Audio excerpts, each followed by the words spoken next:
Hitler cometeu suicídio em 1945, mas só morreu 11 anos depois. Foram necessárias 42 pessoas e uma razão econômica. Embora ele tenha tirado a própria vida em 1945, levou anos para que o sistema de justiça certificasse oficialmente a morte do líder nazista. O motivo? Uma longa investigação, uma necessidade de resolver rumores e interesses econômicos. E os créditos desta matéria vão para PH Mota. E esta matéria foi publicada no dia 28 de abril de 2025 no site shataka.com.br.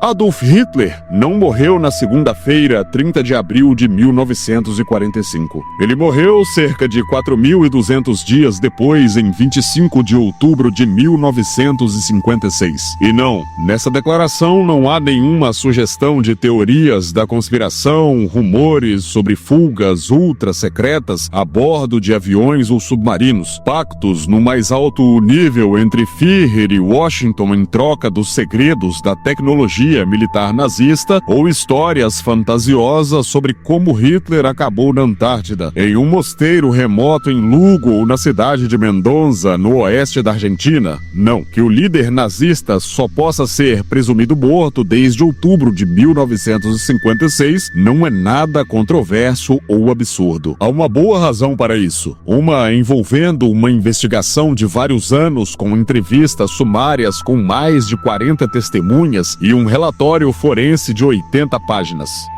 Um homem, muitas mortes.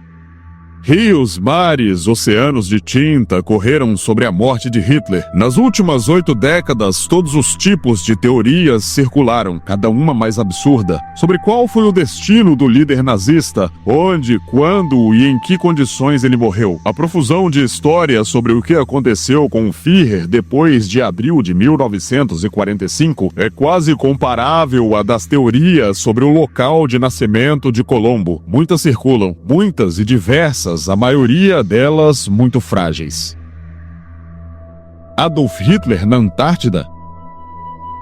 Sem querer ser exaustivo, aqui está uma pequena lista de algumas teorias sobre o destino de Hitler. Uma delas sugere que, após escapar do bunker, Hitler embarcou em um submarino alemão e foi parar em um rancho na América do Sul. Anos atrás, um empresário argentino chegou a afirmar que tinha provas de que o ditador alemão morreu em 1987 em Mendoza, na Argentina, onde viveu com Eva Braun e 4 filhos adotivos. Outra teoria sustenta que Hitler se refugiou na terra da Rainha Maud, na Antártida. A história sobre como ele levou uma vida de eremita em uma caverna remota na Itália, como ele acabou como pastor nos Alpes suíços, encontrou trabalho de croupier em um cassino francês, foi visto vagando pela Irlanda ou Colômbia, até mesmo se refugiou no mosteiro de Samos, antes de embarcar em um submarino para a América. Em geral, todas as teorias partem da mesma base, seja confiando na extensa rede de espiões tecida pelos nazistas em todo o mundo, ou em um pacto com a inteligência americana em troca de segredos da tecnologia alemã.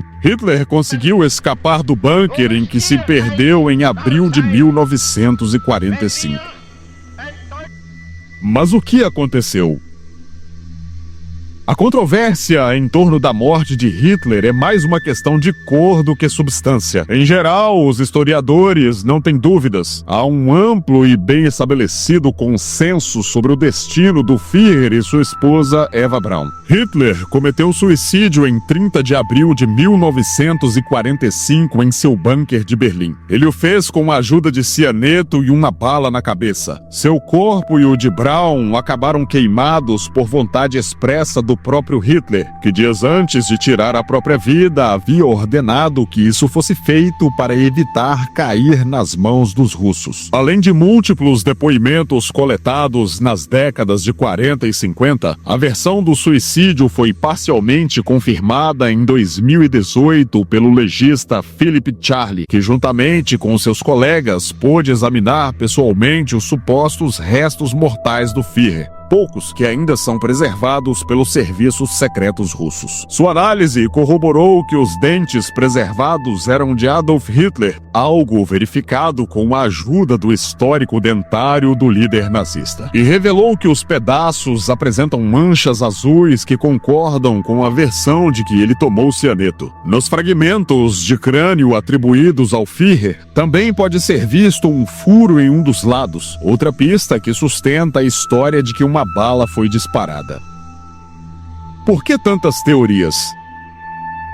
Se a história mostrou alguma coisa, é que não é preciso muito para que as teorias de conspiração ou teorias malucas surjam em torno de certos personagens, como cogumelos em uma manhã chuvosa de outono. No caso de Hitler, no entanto, vários fatores se somam, que são os que explicam a profusão de histórias sobre os seus últimos dias. O primeiro é que incentivar a ideia de que Hitler havia conseguido escapar tinha claras implicações geoestratégicas. O líder da União Soviética, Joseph Stalin, não demorou a entender isso. Isso e que em plena Guerra Fria ele enfraquecia seus oponentes cada vez que semeava dúvidas sobre o destino do líder nazista. A estratégia deles era associar o Ocidente ao nazismo e fazer os britânicos ou os americanos esconderem isso. Lembra Anthony Beevor, autor de Berlim 1945, A Queda. A outra chave é como o próprio regime nazista queria administrar a história da morte. Que o Führer havia tirado a própria vida com um golpe de veneno em uma arma não eram particularmente épicos. Então, em 1º de maio de 1945, a Rádio de Hamburgo deu a notícia de sua morte com uma versão muito mais alinhada com as façanhas de guerra. De acordo com a estação, Hitler não foi encontrado caído em uma poltrona, mas morreu lutando até seu último suspiro como um herói. Morreu em 1945 ou 1956. Ambos os anos, na verdade, embora de maneiras muito diferentes. A versão oficial não deixa margem para dúvidas. Adolf Hitler tirou a própria vida em seu bunker em 30 de abril de 1945. Agora, para pelo menos parte da administração alemã, essa morte demorou muito para se tornar oficial. Como lembra a Associated Press, que ainda preserva a documentação da época em seu arquivo histórico, o Führer não foi oficialmente declarado morto até o outono de 1956. O procedimento foi conduzido pelo Tribunal de Primeira Instância na cidade de Berchtesgaden, nos Alpes da Baviera, em lugar frequentado por Hitler, perto do famoso Ninho da Águia. O documento provando que Hitler havia falecido foi pendurado no quadro do tribunal, onde permaneceu em exposição por 4 semanas, seguindo o protocolo usual. Adolf Hitler, nascido em 20 de abril de 1889 em Braunau am Inn, é aqui certificado falecido. É certificado que a hora de sua morte foi 30 de abril de 1945, às 15 horas e 30 minutos. Diz o documento ao lado do local e data. Berchtesgaden, 25 de outubro de 1956. Da assinatura e nome do Dr. Henrique Stephanus. Oficialmente morto. O episódio pode não ser tão popular quanto as teorias de sua morte ou o relato do que aconteceu em 30 de abril de 1945. Mas o processo que certificou a morte de Hitler em 1956 gerou considerável expectativa na época. Em 24 de outubro, o The New York Times publicou uma crônica na qual afirmava que o nazista seria declarado oficialmente morto naquela mesma semana. Ele cometeu suicídio há mais de 11 anos no bunker da chancelaria na Berlim sitiada, mas os rumores continuam a aparecer, reconheceu seu repórter em Berchtesgaden. Outro jornal europeu, o Belfast Telegraph, publicou pouco antes, em 17 de outubro de 1956, outro artigo com uma manchete igualmente chocante para os seus leitores irlandeses: Hitler morrerá este mês. A segunda morte de Hitler.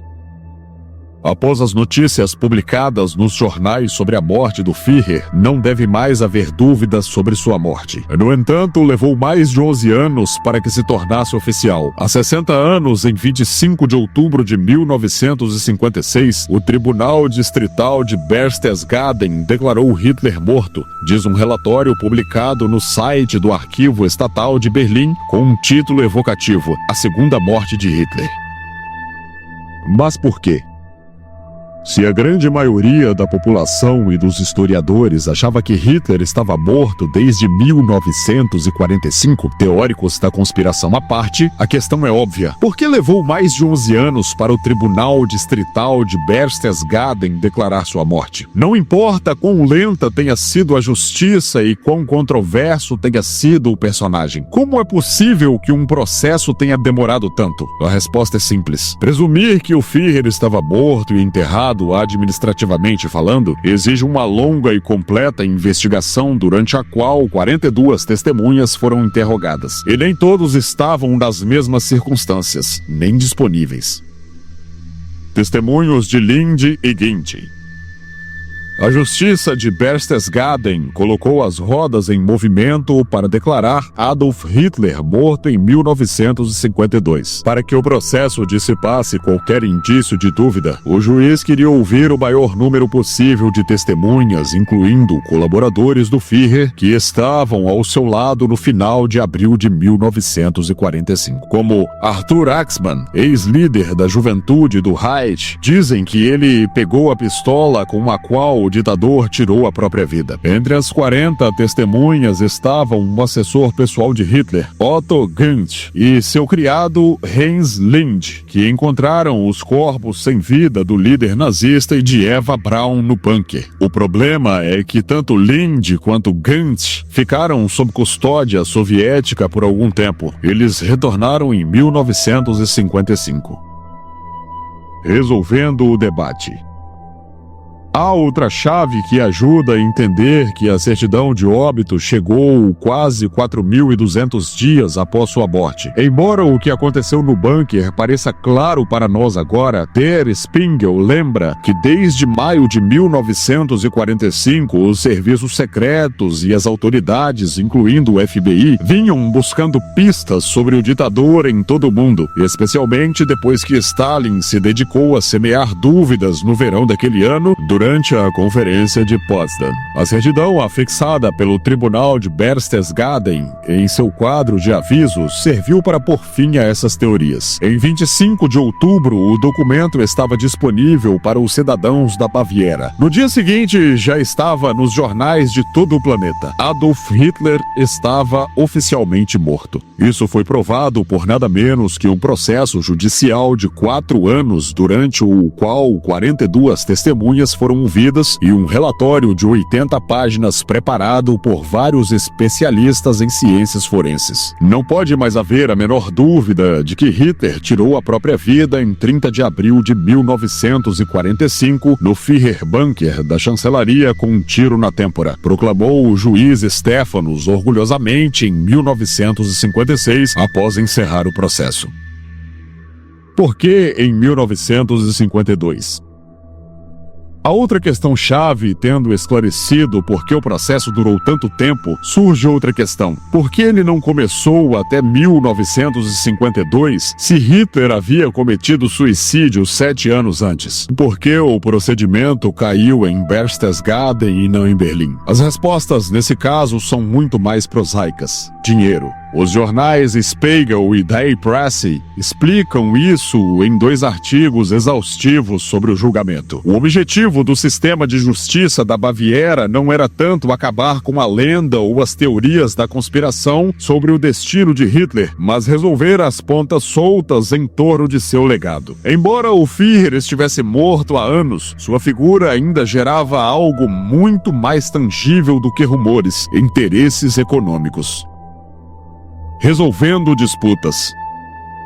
O que fazer com as propriedades de Hitler? E o que dizer dos direitos sobre Mein Kampf, o manifesto que ele havia publicado em 1925? O Die Presse lembra que eles haviam sido transferidos para o estado da Baviera em 1948. Mas o fato de ainda não haver um certificado oficial atestando a morte do ditador os deixou em um limbo desconfortável, expostos a disputas. Além disso, o Führer ainda tinha seguidores leais que continuavam a mencioná-lo em seus testamentos, o que indicava que o problema poderia piorar ao longo dos anos. A necessidade de declarar o líder nazista morto foi levantada em Berlim e Viena, que também demonstraram interesse no processo, mas acabou cabendo a Berchtesgaden, onde ficava Berghof, a residência de repouso de Hitler. A tarefa complicada e intrincada de deixar o líder nazista enterrado e bem enterrado em termos burocráticos, acabou, portanto, recaindo sobre o Dr. Henrique Stephanus. Sentado em uma poltrona. O processo serviu para mais do que apenas certificar sua morte. Os depoimentos de Gans e Lynch ajudam a entender melhor o que aconteceu em 30 de abril de 1945 no bunker de Hitler, e o que as primeiras pessoas a acessar a sala em que ele tirou a própria vida viram. Hitler estava sentado em uma poltrona, a cabeça pendia sobre o ombro direito, que também pendia sobre o encosto, e a mão pendia inerte. No lado direito havia um buraco de bala, disse Gantz durante sua entrevista. Ao lado dele estava o cadáver de Braun. Na sala havia um cheiro penetrante de amêndoas, que os especialistas forenses concluíram era um sinal revelador do uso de cianeto. E se você gostou desse vídeo, não se esqueça de deixar o seu like, deixe também o seu comentário, compartilhe esse vídeo. Obrigado por nos assistir e até o próximo vídeo.